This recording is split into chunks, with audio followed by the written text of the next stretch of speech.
Bueno, voy a proseguir con el comentario de texto que estábamos haciendo del argumento de la existencia de Dios, el primer argumento, que ya os he dicho que estaba ligado con el argumento neológico agustino, y ya os he explicado por qué. Usa Descartes los argumentos más en relación con Agustín que con Santo Tomás, puesto que es San Agustín el que usará el concepto, la idea de la existencia de Dios sin recurrir, o sea, intentar probar la existencia de Dios sin recurrir a la experiencia, y al igual que San Anselmo de Canterbury, ¿verdad? Que no parte de la experiencia para demostrar a Dios, no así Santo Tomás, que como sabéis utiliza las 5 vías partiendo en principio de lo que sea la experiencia, ¿no? Y ascendiendo a la demostración de Dios. Bueno, vamos a leer un poco para ir situándonos. Fijaros bien que tenemos, pues, siguiendo los razonamientos que acabo de realizar, ¿no? Hasta ahora hemos hablado de Dios y tal. Para conocer la naturaleza de Dios en la medida en que es posible a la mía, solamente debía considerar todas aquellas cosas de las que encontraba en mí alguna idea y si poseerlas o no poseía perfección. Fijaros bien que esto es un concepto de teología negativa, ¿vale? Es decir, las cosas que hay en mí, ¿vale? Y ver si eran perfectas o no. Es decir, si yo no soy perfecto, Dios es perfecto. Dios es lo contrario a mí. Esa es la teología negativa. Es conocimiento de... Yo no puedo saber quién es Dios, pero sí puedo alcanzar el concepto de lo divino y de, o sea, características de lo divino a través de lo que no soy yo, ¿no? De lo contrario a mí. Lo que no es humano, lo no humano, lo contrario a lo humano, ¿vale? Lo contrario a lo humano sería lo que es Dios. Entonces, así es como vamos a ir adquiriendo, vamos a ir exponiendo las características de lo divino. Estaba seguro de que ninguna de aquellas ideas que indican imperfección estaban en él, estaban en Dios, ¿vale? Pero sí todas las que son perfectas, sí todas las otras, ¿vale? De este modo me percataba de que la duda, esta parte de aquí que tenemos, fijaros bien, la duda, la inconstancia o la tristeza, no pertenecen a Dios, sino al ser humano.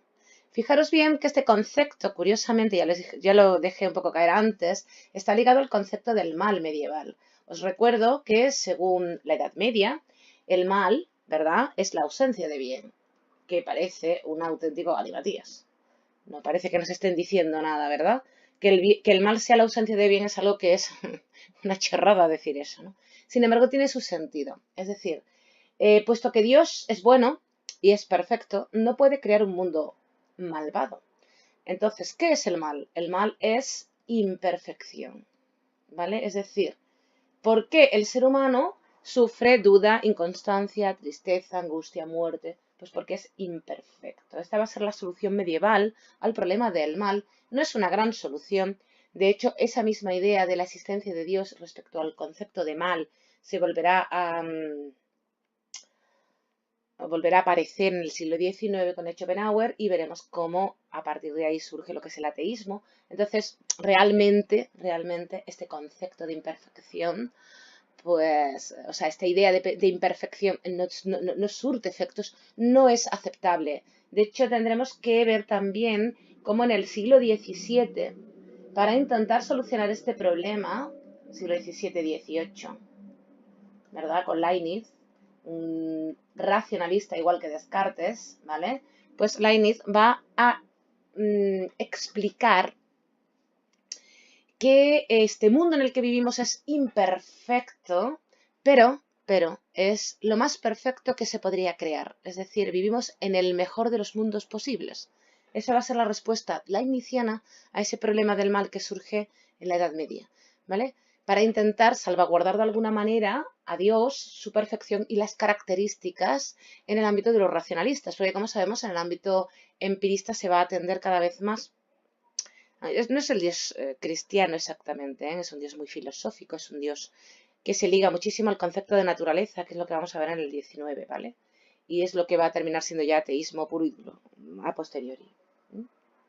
Pero más o menos, digamos que es un poco el concepto que se está plasmando aquí.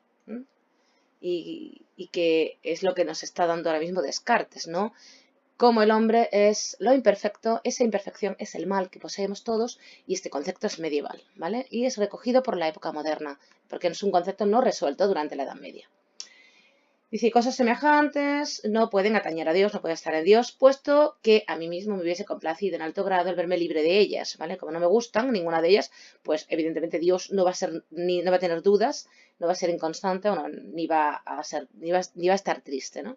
Además de esto, tenía idea de varias cosas sensibles y corporales, pues aunque supiese que soñaba y que todo lo que veía e imaginaba era falso, sin embargo, no podía negar que esas ideas estuvieran verdaderamente en mi pensamiento. Vale, fijaros bien que estamos todavía dentro de lo que sería el pensamiento. No hemos superado el solipsismo. Esto que veis aquí es un ejemplo perfecto de lo que sería el solipsismo. Es decir, lo único que puedo demostrar, aunque ahora mismo tengo a Dios, pero lo tengo que probar mejor, lo único que ahora mismo puedo mostrar es que todo esto está en mi pensamiento. Es decir, no sé si el mundo exterior existe, pero que está en mi pensamiento es real, ¿no? Entonces, eso es lo único que ahora mismo tengo, mi pensamiento, no tengo nada más. ¿De acuerdo? Sigamos con el siguiente párrafo. Pues que sepáis que este fragmento que acabo de señalar ahí está ligado a ese solipsismo, en el que ya digo, lo único que ahora mismo tengo como realidad es el pensamiento. Es una realidad un poco, no sé, devastadora, ¿no? Porque estar solo, sin más nada, es un poco duro de asimilar. Bien, pero puesto que había conocido en mí muy claramente que la naturaleza inteligente es distinta de la corporal, considerando que toda composición indica dependencia, bien, este concepto que tenéis aquí, de composición que indica dependencia, y que la inteligencia, el pensamiento, es independiente de la materia, esto lo hemos visto en un texto anterior, ¿eh? En el texto del pensamiento estuvimos viendo esto, ¿vale? Fijaros bien, el pensamiento, inteligencia como pensamiento, cuerpo como materia. Ya hemos dicho que el pensamiento era una res, cuya naturaleza, una cosa, una sustancia, cuya naturaleza característica o atributo es el pensar, ¿verdad? Y para que realmente sea sustancia tiene que ser simple, lo pone aquí, ¿verdad? La composición indica dependencia. El ser humano es un ser compuesto de cuerpo y alma, ¿vale? Dios no puede estar compuesto. Este concepto es un concepto matemático o está ligado a la matemática y a lo que se conoce como la simplicidad. En matemáticas, lo simple siempre es considerado más perfecto, mejor, más certero que lo más complejo. Es decir, si una forma de resolver el problema de una manera sencilla siempre será tenida en cuenta como más cierta que algo muy complicado. Bien. Pues ya digo, Dios entonces, como el estar compuesto es algo imperfecto, Dios es simple, no posee dos naturalezas, ¿vale? Solo una, solo es espiritual, no posee el cuerpo.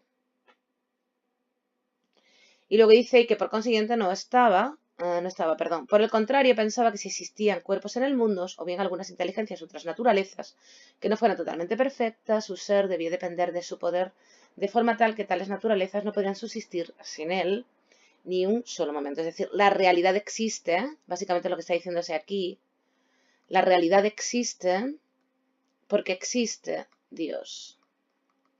Este concepto está ligado a una idea que es la necesidad, y lo vamos a ver después más adelante, y la contingencia. Es decir, los seres creados son no necesarios, contingentes, Dios es necesario, ¿vale? Básicamente es un poco de lo que se nos está hablando en este texto. Es decir, Dios es espiritual, es perfecto y es el que permite que la realidad pueda existir. Fijaros bien que de alguna manera, con esta prueba de la existencia de Dios, Descartes está intentando superar el nivel de duda que está ligado a la realidad, ¿no? A la existencia del mundo físico externo.